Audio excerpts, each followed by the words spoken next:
Oi, gente. Vamos falar um pouquinho sobre o termo colocando em evidência. O que será que é isso, hein? Então, vamos lembrar primeiro a propriedade distributiva. Quando a gente tem um número, por exemplo, vou representar pela letra A, multiplicando uma soma, por exemplo, o que a gente aprende lá na escola? A gente vai distribuir esse fator aqui que está multiplicando o A pelo termo B e depois pelo termo C, tá? Então, vai ficar AB mais AC.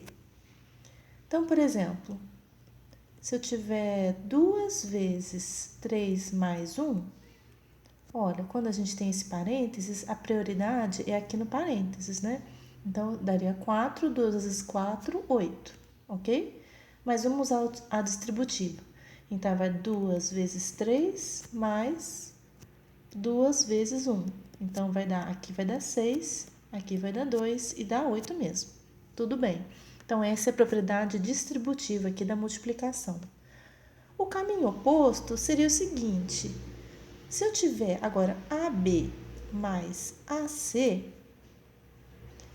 ao colocar em evidência, eu estou procurando quem que seria o fator comum desses dois termos, no caso é o A, e eu vou colocá-lo em evidência. Eu vou colocar ele aqui na frente e vou fazer o caminho reverso da distributiva, que seria colocar ele em evidência e reescrever como um produto, onde o A aqui é o termo comum.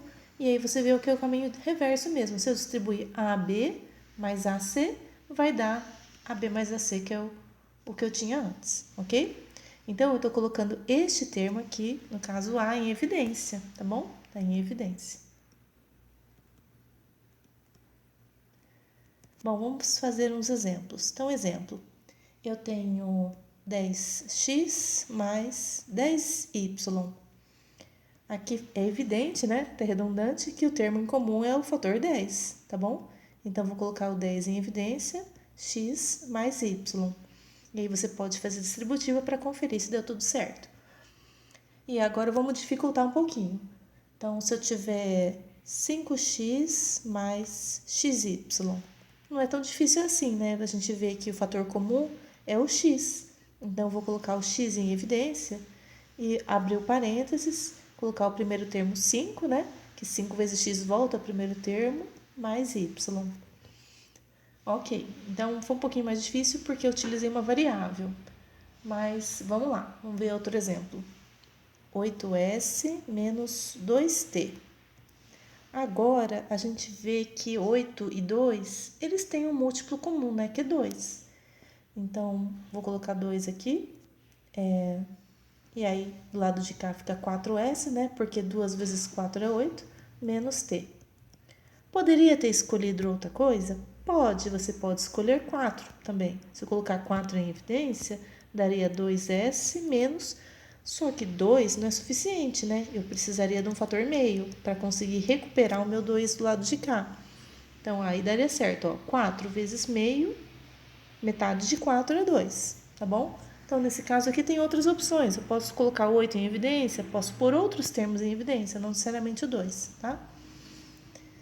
Vamos ver então o último exemplo, 7xy menos 21xz. 7 e 21, eles são múltiplos, né? 3 vezes 7 é 21. Então, eu posso colocar o 7 em evidência, o x também, é comum aqui. 7x, então vai dar y menos 3z, ok? Vamos conferir para ver se a gente pôs em evidência certinho. 7 vezes 3, 21. O x está aqui presente e o z também está presente. Tá bom? Então, isso seria colocar em evidência. É uma coisa que a gente utiliza demais ao longo do nosso curso. Ok? Então, essa era a aulinha que eu queria apresentar para vocês hoje. Obrigada.